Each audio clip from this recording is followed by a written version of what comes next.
5.96 amperes. So, parang 5.9 lang, no? So, tignan natin dito, 5.9 amperes.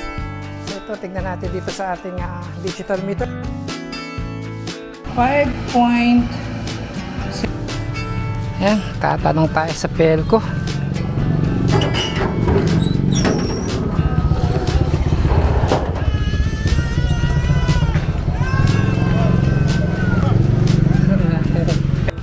Ayan na siya, no?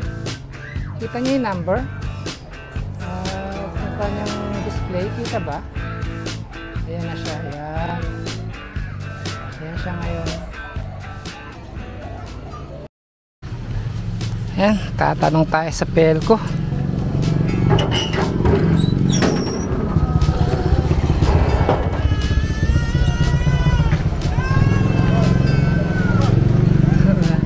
Pelco 1. Sir, may tatanong na ako, paano mag-apply ng grid tie? Grid tie na solar. Naka-solar na po kayo? Oh, naka-limiter lang ako eh. Oo, hindi pa ako wala pang abang. Kaya yung solar na kanino nagpagawa po? Bali yan lang, ako na ang gumawa. Ngayon, yan ko lang sana. Ang puntador ay dito lang pala. Apo. Ayun sa may export dito. Mag-ano po tayo niyan? Kailangan pa ng blueprint plan yung solar. Kung po, punta na lang kayo sa office. Oo, sige. Basta na lang po kayo sa office. Yung engineer po namin, kasi siya po yung nagamit. Oo, sige. Okay, sige sir. Okay, magkano? Yung meter base no sir, ako nang bibili ng meter base? O sa inyo manggagaling sa pen? Sir, sa inyo na po kasi. Okay. Pwede nang yabang yung bibili lang ako ng meter base. Tapos iyabang na po. abang na lang dyan. Para pag okay na po yung mga papel, itatapos na lang po. Sige, okay. Dito lang sir, sa atin sa Plasang Luma. Hindi na dun sa main. Dito lang sa atin. Pure gold po. Sige. Sige sir. Thank you sir. Salamat.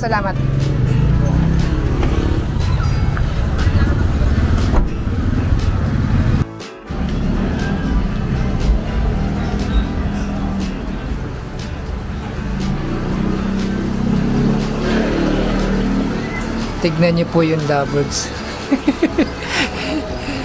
Kinakain yung daon ng ampalaya.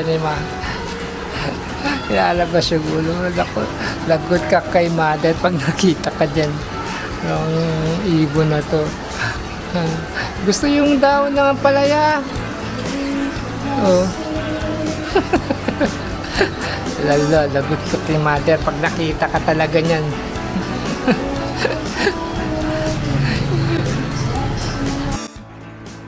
Okay, dumating din yung ating watt meter. Ating i-unbox itong watt meter na to. Ito kasi parang di na magko-compute pa kung ilang watts ang nagiging consumption ng bahay. Dito nakikita eh. Digital to. Okay. Oops, ano ba to? Oh. Nakatape pa ba? Ayan. Ito siya. Ayan. Ito, meron siyang current reader tsaka watt meter nakabukod. Meron kasing iba nito ay ayun pala eh. Pwede dumaan dito, pwede din dumaan doon. Dual siya. Tapos meron din ganitong current reader tsaka watt meter. Kakabit lang to sa isang linya ng wire. Okay, tetest natin to at ating ipa-power up.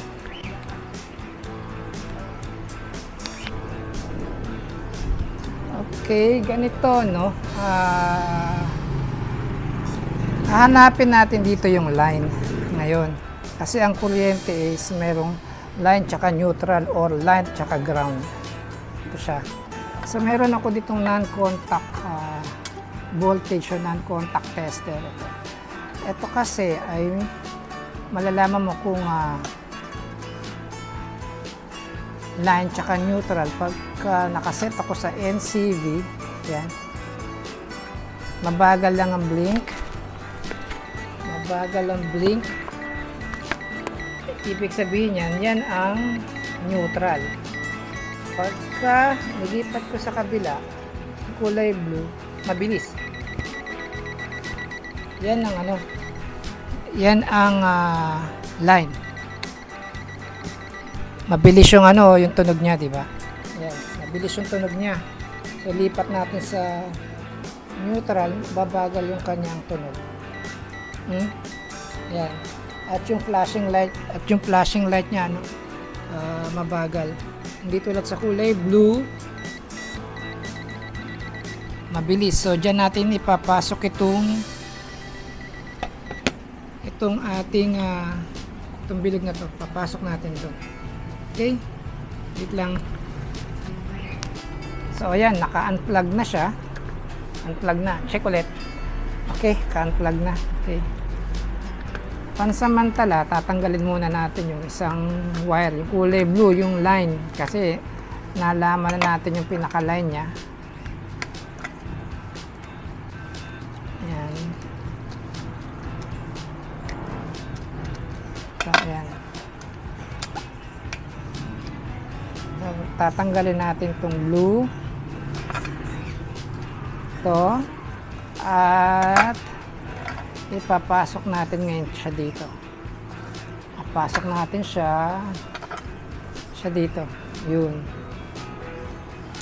Yan. Tapos ikakabit natin ulit ito. Babalik natin doon. Yan. Ganyan siya. Para malaman natin yung watts. Okay. Tapos ito ngayon ay ito, kahit magkabaligtad siya, no? Okay. Ang pinaka-line naman niya dito. Okay, kakabit natin dito. Nag-check pa rin natin yung manual. Mas maganda yung nag-check ng manual kesa saksak lang ng saksak. Ito, tingnan natin yan. Nako.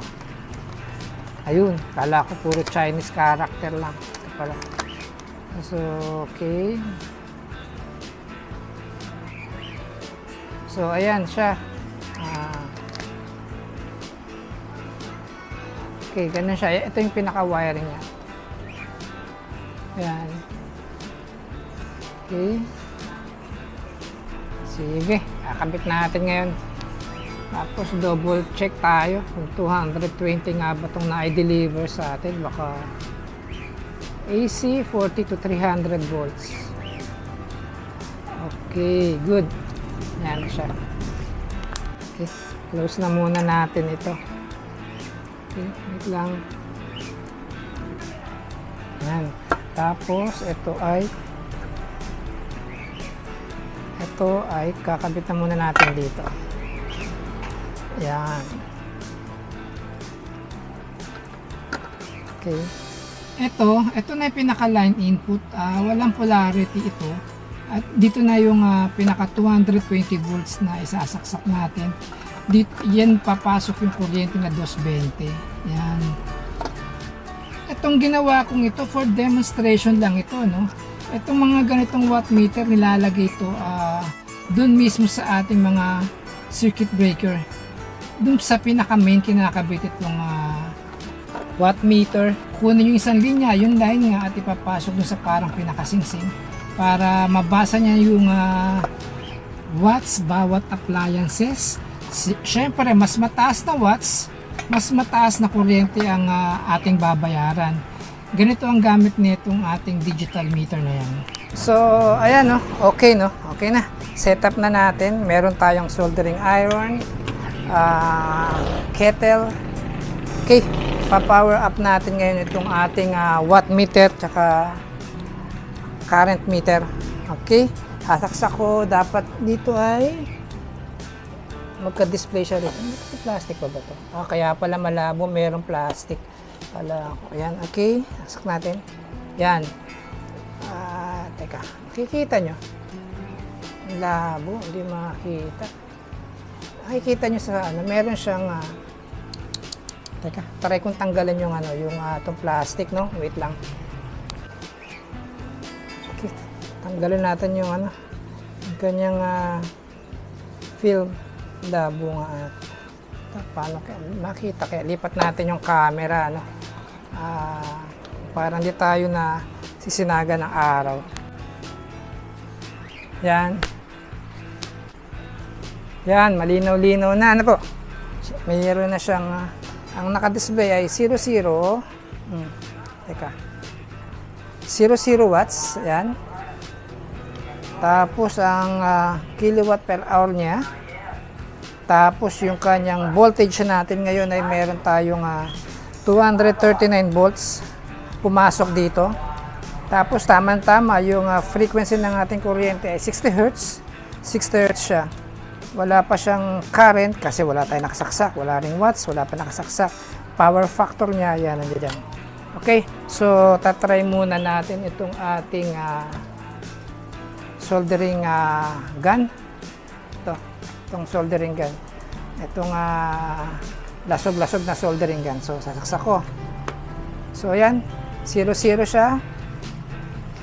I-click natin, no? I-trigger na natin itong ating soldering gun. Sabi kasi dun sa kanyang box dati nito is 100 watts nung hindi pa sila, na maganda-ganda pa. Titignan natin ilang watts siya ngayon. Yan, nakapress na tayo. Ay, hindi pala nakasaksak yung ating pinaka-extension. Saksak muna na.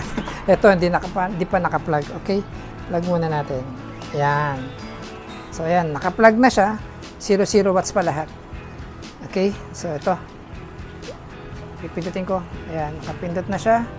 O, lumalabas siya ng 69 watts, 0.59, pababa. 52. Ayan siya.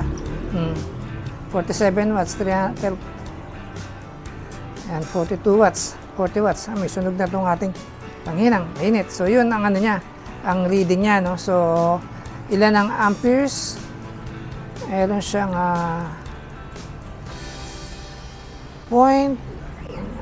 yan yung amperes niya. 0.22 to 0.20. Yan. Yan siya. Ulitin natin na meron siyang 0.28 amperes. Yan.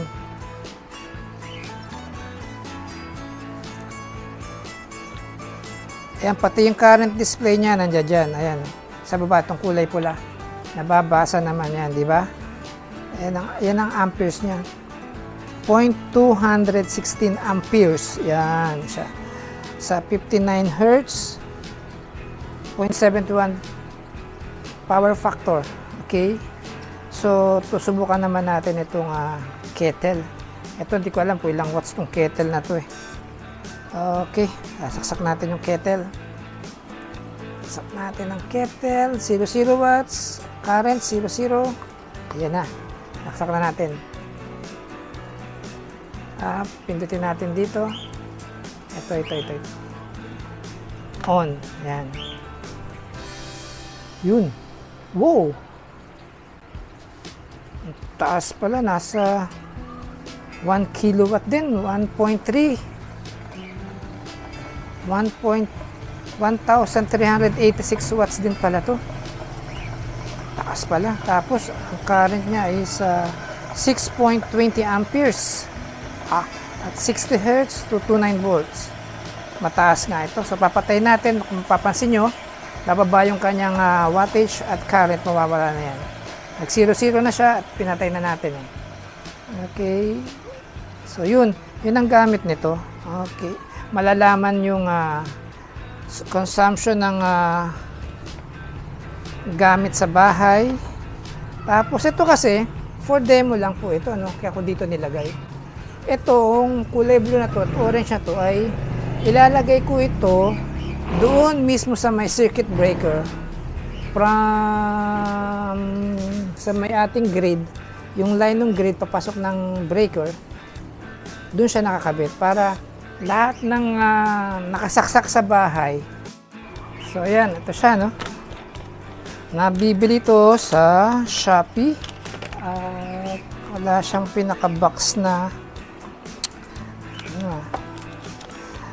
Ayan siya. Wala yung pinaka-box. Okay. Walang... Basta ito lang siya at ganitong display. Ang model niya is digital watt meter na model D522066. Yan. Nagkakalaga lang ito ng 500 plus. Shopee makikita. Yan. Wala nakalabay kung anong brand name. Wala siya. Basta model number lang. Ayan siya.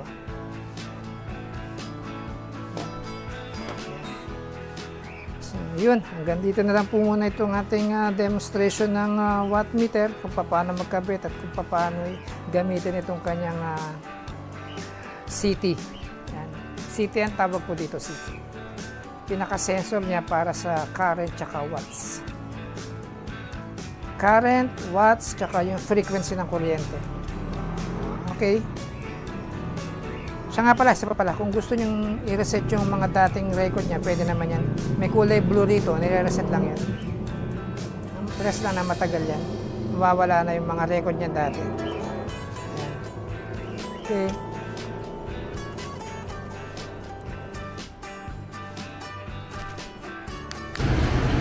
Okay, eto no, mag-experiment tayo no. Itong ating wire dito sa ating CT, itong sensor, tinuktungan ko ng pagkahaba-haba na wire papunta dun sa ating breaker. Andito pa lang siya. Ayan, papunta dun sa loob. Tapos andito yung ating meter. So ayan, kinabit ko siya rito. Tapos ito ay dinuktong ko siya rito. Ayan, ito yung ating sensor, duktong, tapos tumakbo ron. So ayan, titignan natin kung magiging accurate pa rin yung reading niya. Okay. Ito, lagyan muna natin ito ng shrinkable tube kaysa gumamit tayo ng electrical tape. Ito na muna. Ayan. Isa.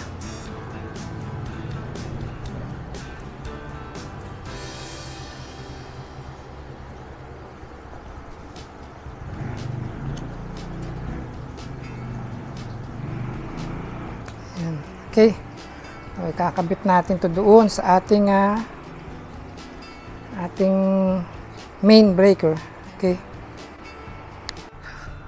Okay, ang gagawin na lang natin ay ganito na lang. Tulad ng ginawa natin kanina, yung naka-extension cord. Papasok ko na lang dito sa kulay blue. Pala ko sana doon sa may dito sa may breaker. Teka lang ha. Ayun yung aming breaker. Doon ko sana itatap.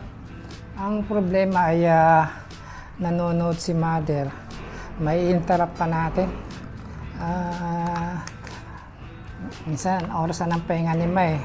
Manood ng TV. Tapos abalahin pa natin yung panonood niya ng TV. So, ito na lang. So, ganun din lang naman.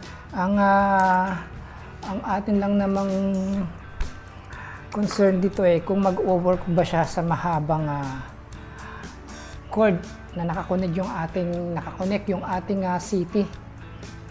Di ba? Yan. Ito, tatanggalin natin ulit itong kulay blue. Ayan. Tapos papasok natin itong ating pinaka CT, yung sensor. Ayan siya, babalik natin ito. Ayan. Experiment lang naman ito. Ayan, kung gaano kahaba ang kung pwede siya, kung maging accurate pa siya. Okay. So, ayan na siya. Nakakabit na dun. Tapos tayo ay mag-close ulit natin to. Close natin yan. Tapos, ito ay ating isasaksak dyan. Itong ating kettle. Pero bago yan, punta muna tayo dun sa ating pa-power on muna natin yung ating meter. Ayan, ito yung ating pinaka-meter. Ayan siya. Okay. Daganan na natin at baka kasi mahatak, malaglag pa. Okay, papower on na natin dito yan. Okay. Power on. Wait lang. Ayan.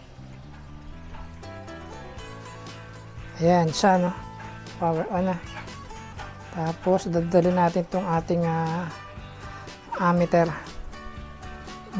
Baliktad pa. Wait lang. Ikot ko lang to. Twist ko lang. Okay. So, ayan na siya. 00 watts. So, paanda rin natin yung ating kettle. Punta tayo dito. Ito yung cord natin. No? Ayan. Ayan yung cord. Punta dyan. Ito, lakad tayo. Ayan siya. Yan yung pinaka cordon natin, no? Extension ng wire ng ating CT. Yan siya. Makbo rito. Ngayon, sasaksak natin itong ating extension cord na to na merong sensor. Okay, wait lang. Okay, sasaksak na natin yung ating kettle. On natin. Umilaw siya. Tignan natin. At kung anong reading natin sa ating kung nagbago ba. So, 1401. So, hindi naman siya nagbago pala. Ayan siya, oh. 141. Tapos, 1. Teka, susulat natin yan. 1412. 1412. Okay, tapos ang kanyang amperes ay 6.055. 55. So, titingnan natin kung pareho tayo doon, no? 6.055 ang amperes niya. Susukat tayo dito. Kulay blue. Naku, hindi ka. Okay, start tayo ulit. On natin. Yan. Tignan natin kung yan ang current. Okay, ito ay merong 5.76 amperes. So, tignan natin doon. At kung ilan ang amperes niya. Ito ay may 5.96 amperes. 5.961 amperes. Yan siya. So, parang 5.9 lang, no? So, tignan natin rin doon. 5.9 amperes. So, ito, tignan natin dito sa ating digital meter. 5.73 amperes. So, hindi nagkakalayo. So, no problem pala to kahit na habaan natin yung ating wire. Di ba? Ganun siya. So, good. Pwede. Pwede siya. So, yan. Yan ang experiment natin sa ating watt meter tsaka current meter. Ayan siya. So, yan. Nag-0-0 na siya ngayon. 0-0 na. So, good siya. So, mag-try naman tayo na mababang wattage. Tignan natin. Try natin ang ventilador. So, ito. Tatry natin ang Rota Air. Ayan. At sasaksak natin. So, ngayon ay 0-0 current tayo, no? Ayan. 0-0 current. Saksak natin. Ayan. Umandar na. Ayan. Meron tayong 0.30 amperes. Tignan natin, no? Tignan natin ngayon doon. Ventilador ay 0.30 amperes sa ating digital tester. Punta tayo dito sa ating watt meter. Okay, good. 0.33 amperes. Diba? Pwede na siya. At meron tayong, ayun, 760 watts. Ay, 700. Sorry po, sorry.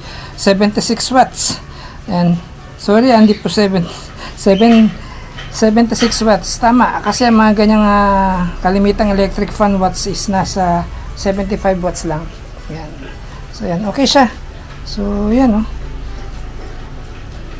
Ang current natin is ay 3.29 amperes. Dapat doon ay nasa 3 something din. 3.3. Ganyan, 3.3 ang nakalagay dapat dito sa ating digital tester. Bumaba pa nga. 0.29 na lang para maging 0.3. 0.30. So, okay. Hindi nagkakalayo. Pwede. Pwede natin siyang gamitin. Ayos. Pwede. Okay. I-mount na natin ito ngayon doon sa ating solar panel. Ayan. Okay. So, ayan. Ito ay ilalagay na natin dito. Ano? Ito. Okay. Kakabit natin yan dyan. Buksan natin ito syempre muna. Para mas kitang-kita natin ang kanyang loob. At may pasok, may clip natin itong ating watt meter.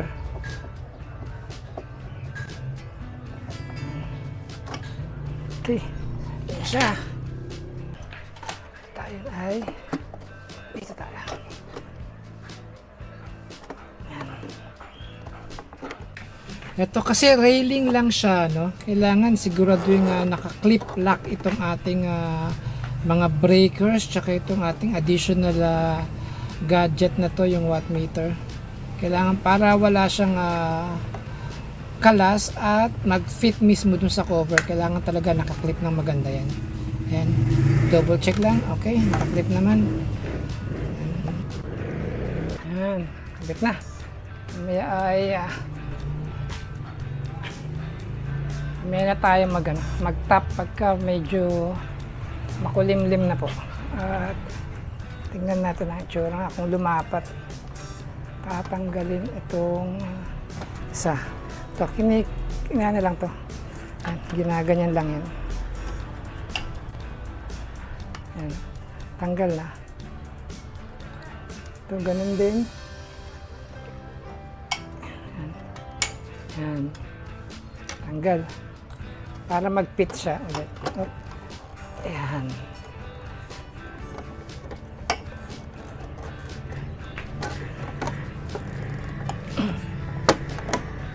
Siya. Ganyan. Ayos. Mag-abang na tayo ng kanyang AC line para dito sa ating watt meter.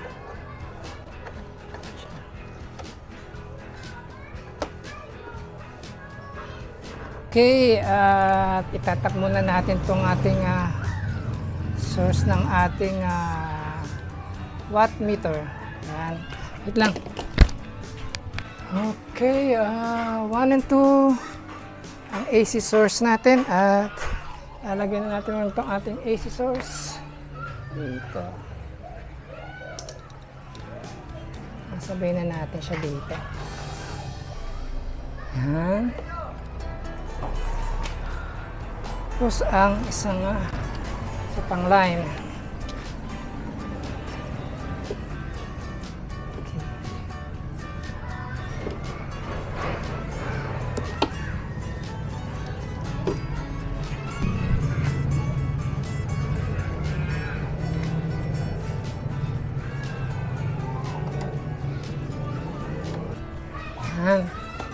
Okay, power on. Doon, hindi pa nakatap doon. Yan, okay. Meron na siya. Tapos, yan. Meron na siyang number. Ayan na siya. Okay.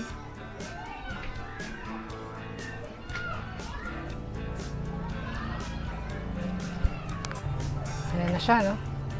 Kita niyo yung number. At yung kanyang display, kita ba? Ayan na siya. Ayan. Ayan siya ngayon.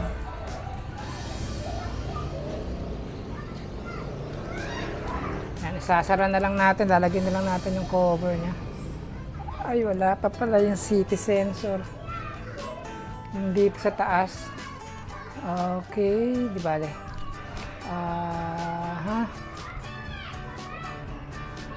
Try kong umakyat sa kisame at try ko kung makakalusot dito sa butas dito. Okay. So, ayan. Sa ngayon ay ganyan muna tayo.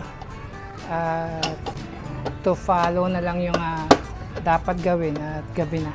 Mahirap na inaapura ang trabaho. Ayan. So, tayo. Ganyan na muna. Kinapos tayo ng wire at oras. Kaya yan. Ganyan muna siya.